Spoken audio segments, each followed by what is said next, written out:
যুবক রুটি বিক্রেতা, সে রুটি বিক্রি করে, চুলার মধ্যে রুটি সেকে, সে যে সালাম দিল আসসালামু আলাইকুম, যুবক বলে ওয়ালাইকুম আসসালাম। আহমদ ইবনে হাম্বল বলে, যুবক আমার যাওয়ার জায়গা নেই, সফরে বেরিয়েছি, খুব শীতে কষ্ট পাচ্ছি, রাতে যদি তোমার এই চুলা থেকে একটু আগুন পোহাই কোনো সমস্যা?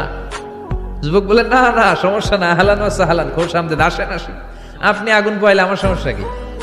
সুবহানাল্লাহ পড়েন।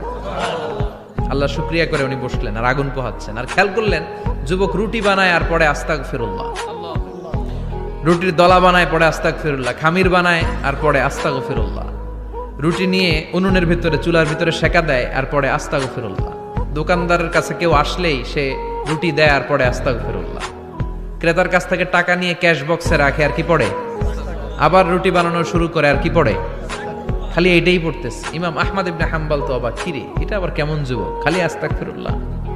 উনি প্রশ্ন করলেন, যুবক ঘটনা কি? আসার পর থেকেই তোমার দেখতেছি তুমি রুটি বানাও, রুটি বিক্রি করো আর পড়ো আস্তাগফিরুল্লাহ, মালাকা ইয়া শাবাব।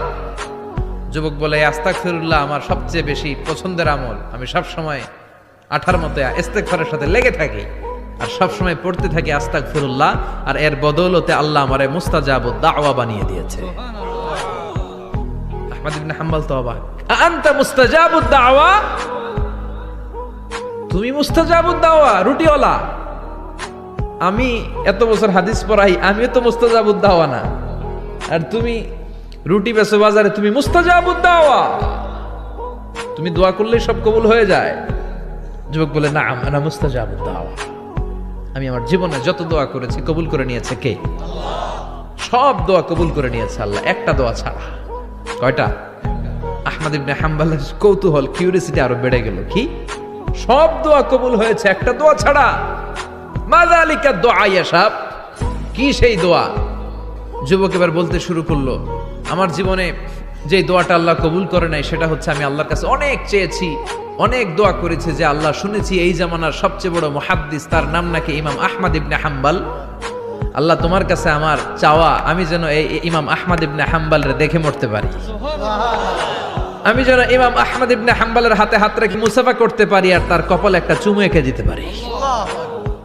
আহমদ ইবনে হাম্বল আবেগপ্রবণ হয়ে গেলেন, চোখের পানি ছেড়ে দিলেন, বললেন, যুবক তোমার এই দোয়াটাও কবুল হয়ে গিয়েছে। আহমদ ইবনে হাম্বলের দেখা আর সাক্ষাৎ পাওয়ার জন্য আহমদ ইবনে হাম্বলের বাড়িতে তোমার যাওয়ার দরকার নাই, আহমদ ইবনে হাম্বল তোমার দরবারে ছুটে এসেছে।